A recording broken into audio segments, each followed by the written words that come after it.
This year's two sessions, China's political season, is taking place amid global turmoil with the ongoing crisis in the Middle East and what's been described as economic coercion from the United States. As the world watches China's foreign policy, Chinese Foreign Minister Wang Yi states that Beijing has always been a force for stability in the international community. CGTN's Zhao Yunfei explains how China is contributing to multilateralism. China proposed the Global Governance Initiative last year. Some observers interpret this as China signaling a desire to play a bigger role in global governance. The U.S. priority is to interfere in China-Latin America relations. How will China respond to this challenge? During the last few months, several European leaders have visited Beijing. In the current global landscape, China's role is in the spotlight. China calls on more countries to participate in and support the Global Governance Initiative, and to work together to revitalize the UN, defend the UN, and make the UN stronger. At this press conference of the two sessions, Foreign Minister Wang Yi answered 21 questions, and in his response to at least one-third of the questions, which he mentioned the term either rule or order, it reflects China's commitment and support for multilateralism, at the same time addressing the world anxiety over ongoing turmoil. If we look at international law, we are particularly concerned about the law of the armed conflict, and we see, unfortunately, insufficient respect for this law across the globe, which creates enormous suffering and also reduces the perspective to regain peace and development and stability. The crisis in the Middle East has fueled the world's unprecedented turmoil since the beginning of 2026, when U.S. President Donald Trump's military capture of the president of a sovereign state, Venezuela's Nicolas Maduro, and then more pressure toward Greenland and economic coercions to dozens of countries. Seeing the Middle East engulfed in flames, I want to say this is a war that should never have happened, and one that benefits no one. The history of the Middle East tells the world once again that force is not the way to resolve problems, and resorting to arms will only breed new hatred and new crises. To de-escalate the situation in the Middle East, China says it has communicated with various parties, including Russia, Iran, and Israel, and is sending a special envoy to the region. As well as all the countries keeping the international law, there will be peace in the world. We can see that China is a leader in the area. China stays vigilant to global crises, especially military conflicts, because risks also exist in its own region, the Asia-Pacific. Facing Japan's provocations, Foreign Minister Wang Yi warned the international community to stay alert to the re-emergence of militarism. Japanese Prime Minister Sanai Takaichi has pledged to revise Tokyo's pacifist post-war security policy, including accelerating changes to military export rules and raising defense spending. The move came after her remarks linked Taiwan to a hypothetical existential crisis, challenging China's sovereignty and regional security. Given that Japanese militarists had used survival-threatening situation as a pretext for launching aggression, such rhetoric can only make the people in China and the rest of Asia alert and deeply worried. Where exactly is Japan headed? Given the fact that geopolitics was the main reason for two world wars in the 20th century, I think it is extremely important to have an approach how to overcome regional conflicts, ethnical, historical conflicts by establishing a higher level of cooperation, which eliminates the idea of that politics always has to be a zero-sum game. Therefore, the Global Governance Initiative addresses all the problems on a higher level. The Global Governance Initiative has been echoed around the world, receiving support from over 150 countries and international organizations. We see China actually making plans in a way that China takes also into consideration what happens throughout the world. And the global governance. China has launched a group of Friends of Global Governance aiming to strengthen communication and promote dialogue to tackle global challenges under the UN framework. In my view, the approaches the Chinese government has taken, namely to offer a model of cooperation which is beneficial for each one. And, I think that recognition that that is the case clearly has affected the behavior of the global South countries, which are the global majority, and increasingly also the behavior of Western leaders, which is reflected by the fact that you had in the recent period a lot of leaders traveling to China who were previously not friendly to China. According to the government work report, China reaffirms its commitment to work with the international community to promote an equal and orderly multipolar world. As the world's most important force for peace, for stability, and for justice, we have full confidence in the future of humanity. We stand ready to work with all like-minded countries to pursue the noble goal of building a community with a shared future for humanity, and write new chapters of peace, development, and win-win cooperation for our times. Win-win rather than zero-sum has always been China's approach to challenges. While uniting the global South, China, as a major responsible country, is pursuing peaceful development and seeking an orderly path to build a better world. Time to bring in our panelists. From Lahore in Pakistan, Zoon Ahmed Khan is Research Fellow at the Center for China and Globalization. Jorge Heine is a former Chilean ambassador to China. He joins us from Santiago. And here in our studio, Sourabh Gupta is a senior Asia-Pacific International Relations Policy Specialist at the Institute for China-America Studies. Welcome to all of you. Zoon, let me start with you. This was a very wide-ranging conference by the Chinese Foreign Minister Wang Yi. He talked about a number of issues, including the broad relationship with the United States, the tariff regime imposed by the Trump administration, as well as the United States and Israeli attacks on Iran. He talked about multilateralism and about foreign policy in Southeast Asia. What were your main takeaways from the news conference? Thank you, Anand, firstly, for having me. I think, first of all, let's just look at what's happening in the world. A lot of predictions state that we might just be entering into World War III. And prior to, obviously, the months before last year, what we saw was so many tariffs and such an uncertain, a lot of uncertainty being injected into the global economic system by the Trump administration. A lot of, deglobalization efforts, a lot of division. At the same time, we also saw that, as mentioned by one of the speakers before, a lot of Western governments are also looking towards China. So in a nutshell, if I want to answer your question, I think this press conference addressed, first of all, China's role in the world. And that role is one that is, committed to certainty, development, global goals, multilateralism, openness, and engagement. I think this is one of the most important messages that had to be communicated effectively in this press conference. And that is something Wang Yi did very effectively. He talked about China-US relations, that they are significant. He not only condemned, but talked about, potentially there are solutions to the escalations we are seeing in the world. The zero tariffs to all of African countries with diplomatic relations with China is also very positive development and speaks volumes about China being a global power that wants to promote engagement and economic growth. And he also mentioned global development, the GGI. My focus was also, what he talks about the global South and the collective goals that we have as a global society, as a community of nations, what China can contribute to that. So I think for me, the main takeaways really are, making sure that China's posture, China's commitment to an orderly world, which is UN-centered around the legal order, is understood by all those who are watching, and also to, showcase China's commitment to solutions that are tangible. Yeah, and Zoon, to what extent do you think he emphasized multilateralism and cooperation as a cornerstone of Chinese foreign policy? Because, in fact, he was asked a question by a reporter from an American network whether China accepts the idea of a US-China co-governance framework. And he said, no doubt, look, this relationship is very important, but let's not forget that there are 190 countries on Earth, and that decisions should be made for the collective good of humanity.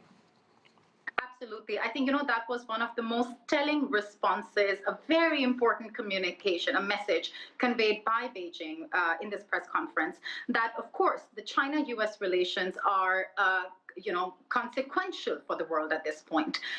The degree to which both of these countries can cooperate and commit themselves to the broader goals of the world will go a very long way. But at the same time, I think absolutely, it's very important that Beijing has always consistently advocated for basic equality among all countries, whether big or small. All of them have the ability to contribute, have an equal right to be treated with respect, to respect their sovereignty and their economic and tangible and practical aspirations. So that message is very important, that of course the US and China should work together, and this is a central relationship that Beijing wants to and has always worked on. But at the same time, to create this little group, the G2 or whatever they want to call it, and to think that China and the US can single-handedly, together just decide the future for the world without their consent and without their inclusion is something that Beijing considers fundamentally, erroneous. And I feel, this was, again, the way Wang Yi also talked about that our basic challenges we face, the enemies are not each other, but war, poverty, etc., right? The development challenges that we face, and that the GGI also advocates equality, a rule of law, tangible solutions, people-centric, a people-centric approach. All of that and this response, again, shows that China truly believes in multilateralism, in engagement, and in respect for all countries and inclusion when it comes to decisions that will impact them. Sourabh, despite the trade tensions that we've seen between the United States and China, when we listen to Foreign Minister Wang Yi at this news conference, if you listen to the tone that he used when he talked about the United States, the language that he used, did you get the sense that he's laying the groundwork for what could be an official visit by President Trump to China pretty soon? Yes, I did. But I also got the impression that he is laying out the pathway for multiple visits this year that could substantially stabilize the relationship with the US. At this point of time, we have dates, but we still don't have absolute certainty that the visit is going to happen. So when you say multiple visits, you're talking about visits both ways, right? Visits both ways. China is the APEC host. Yeah. The US is the G20 host. Yeah. These are events towards the latter part of the year. So they're certainly going to meet up, and hopefully after a very, very long time, I hope there will be a state visit to the White House at some point of time, not just to Mar-a-Lago or wherever else, but to the White House. It's been a long, long period of time. But I think the important point to come through from Mr. Wang Yi was that China remains ready to be a stabilizer in the relationship with the US too. The guardrails that Mr. Biden had talked about, China has embraced. China always embraced those guardrails. China wanted, and then widen the guardrails so that the areas of cooperation could be widened. This year, they do have this truce on the tech and trade front, which is very important because, remember, the tech is the one area where they have had kind of Cold War dimensions over the last couple of years, and they've been able to stabilize it. And Mr. Trump deserves credit in that regard. And therefore, that could be a basis which can be both deepened and allow for conversations which are much broader on mil-mil issues, on people-to-people issues in other areas. So I think he was trying to telegraph China stands ready, despite the US has been all over the place this year. I mean, Greenland and blah, blah, blah. But I mean, that is not how China is judging the US. China knows the value of this relationship with the US. It's consequential nature for the region and for the world, and it wants to ensure that it is successful. Yeah, in this effort to improve relations, Sourabh, it will go beyond just trade relations and technology, wouldn't it? Yes, I'm sure they're going to have conversations. The Chinese obviously want to have a very in-depth conversation with regard to Taiwan-related issues. I mean, the general trajectory on Taiwan has been on a declining trend. Yeah. I mean, at some point of time, that needs to be stabilized and moved and the trend lines need to be changed. Yeah. The US has an incentive and has talked about it in terms of engaging China in an arms control, non-proliferation, nuclear stability regime conversations. So there are multiple areas. We have to look back, in 2017, when Donald Trump came in, after that first meeting in Mar-a-Lago in April 2017, they immediately created 4 working groups. There was a diplomatic and security, there was trade, people-to-people and law enforcement. I think this year, once they can kind of really stabilize that trade and technology relationship, deepen and lengthen out that ceasefire that they do have in this area, they can broaden the conversation out. Ambassador Jorge Heine, good to have you with us. Ambassador, let's talk about the relationship between China and Latin America. It's a very close relationship, very close diplomatic and trade relationship, and to some extent a political relationship as well. And you know, Foreign Minister Wang Yi talked about this at his press conference, and talked about how close the relationship is. But it also comes at a time when President Trump has indicated that the United States want to maintain its dominance in the Western Hemisphere. So how would you characterize the relationship between China and Latin America right now? The relationship between China and Latin America is extremely important. And let me only give you one piece of information. For South America as a whole, not for Latin America, but South America, the #1 trading partner is China. It's not the United States, it's not Europe. So that tells you much of what you need to know. There's also investment and there are many other links. So the relationship is on a very solid footing. And you're quite right to point out that this is something that President Trump has been critical of. His message has been that he wants to somehow diminish Chinese presence in Latin America. I'm not quite sure how that would take place. China is here to stay. For a country like Brazil, trade with China is around $180 billion. For my own country, Chile, it's around $60 billion. This is not something that you can change, even if you wanted to. So it's a very solid relationship. And it seems to me that what Foreign Minister Wang Yi said on this is right on the mark. He said, it is no good to try to impose 19th century schemes. He was referring to the Monroe Doctrine, I think, on the 21st century. And he is quite right. Latin America today is connected to the whole world. And the notion that it should only have economic links with the United States and a few other countries is totally anachronistic. So it seems to me that China-Latin America relations will continue to flourish as they have in the past.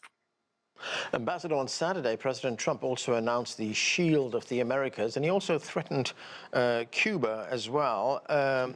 And of course, as we are all aware, he forcibly seized the Venezuelan leader, Nicolas Maduro, and his wife as well. They are now in prison in the United States. President Trump has also been killing people in the Caribbean and the Pacific as well.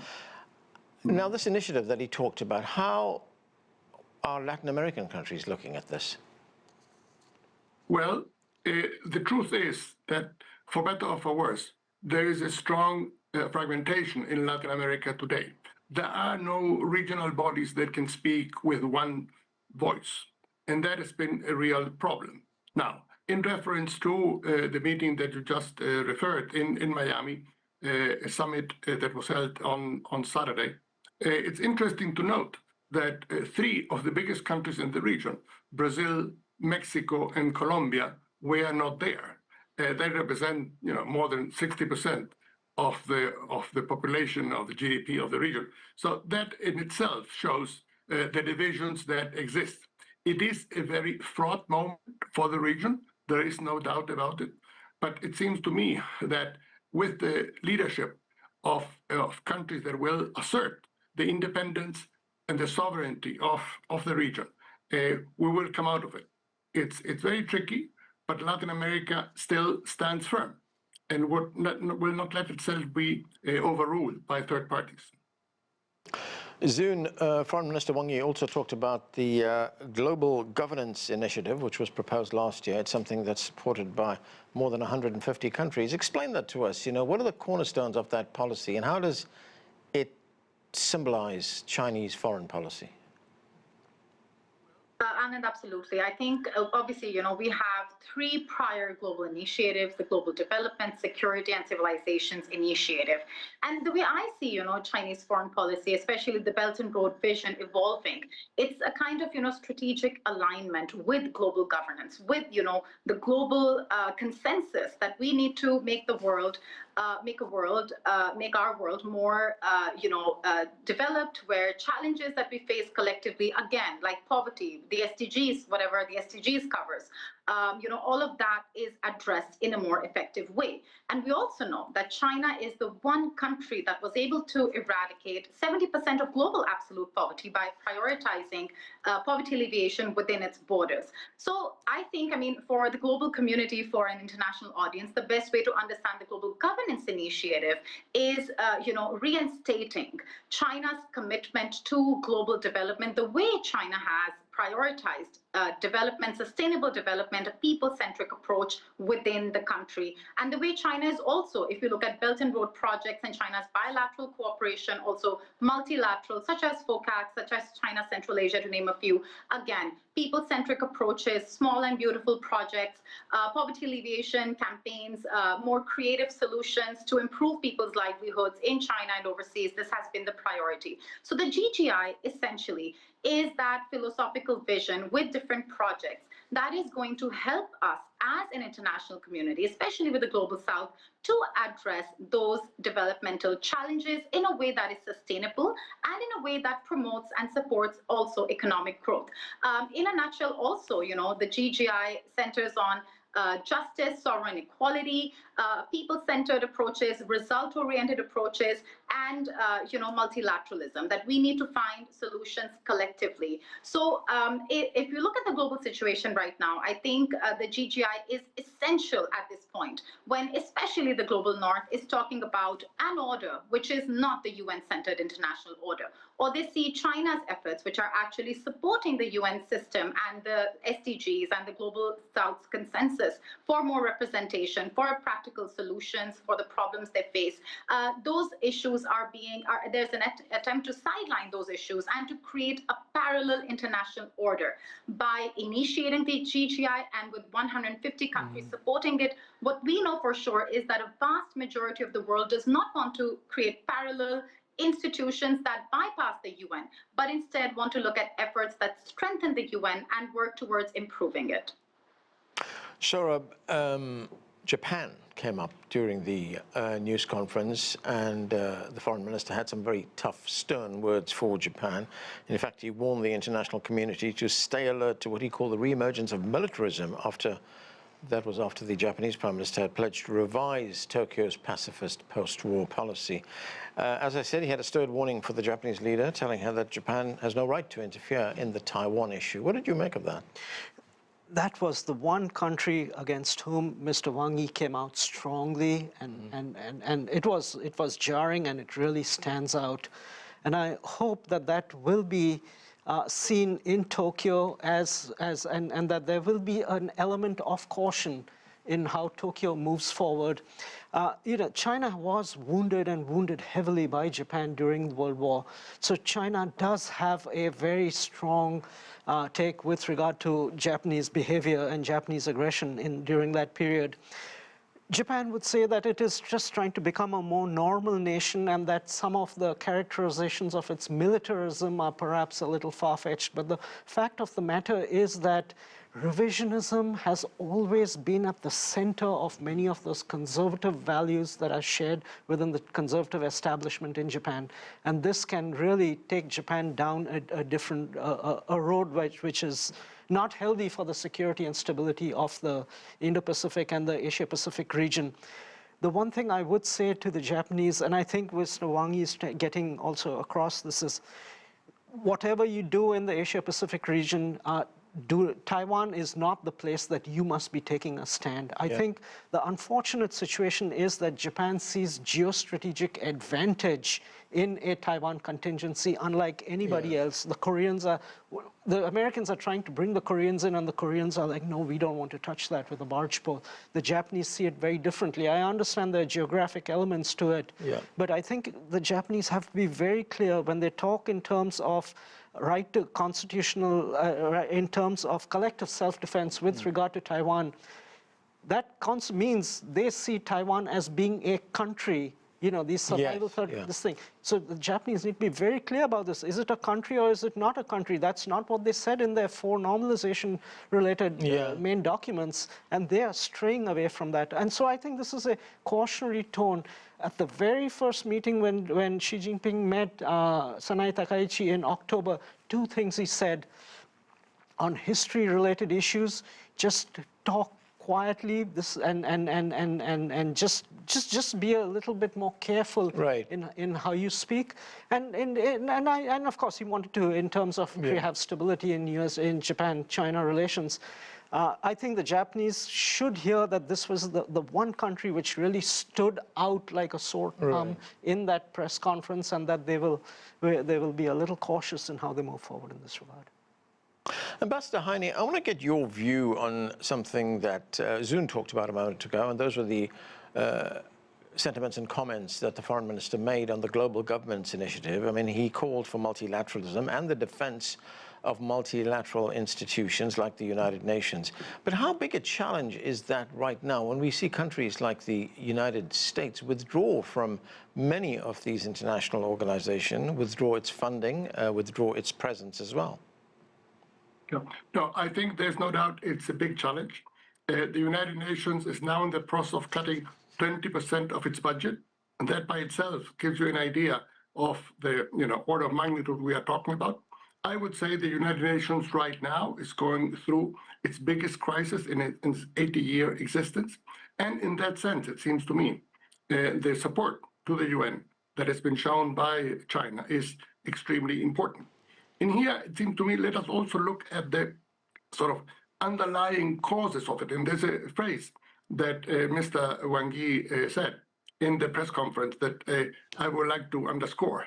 And that is, interdependence is not a risk. Interdependence is a fact of the world we live in. And that interdependence, of course, means that it has to be governed somehow. It has to be ruled somehow. And that's where entities like the United Nations, the principles of international law, global governance, all comes in. This is notion being spread that we are all on our own, that it's each country for itself. Well, that is not the way forward. That is not the way the world will survive. So I would underscore here the defense, both of the importance of globalization and interdependence that Mr. Wang Yi underscored, and also the fact that we need proper bodies to rule it. The United Nations is one such, and this effort to set up parallel bodies with, very arbitrary rules is not really the way forward. Ambassador, I want to talk about the comments that Foreign Minister Wang Yi made about the US and Israeli attack on Iran. He said this is a war that should never have happened and one that benefits no one. China is sending an envoy to the region to try and de-escalate the situation. What does China bring diplomatically to this? Well, China brings considerable heft and the notion of stability. We're living in a very uncertain world. And China's stability and predictability, it seems to me, conveys exactly the right message. So in this very troubled world and this very uncertain moment, it seems to me that China can make a big difference. And let us hope that it will work out. Okay, and that is where we have to leave it. That's it for this edition of The Heat. I'm Anand Naidu in Washington, D.C.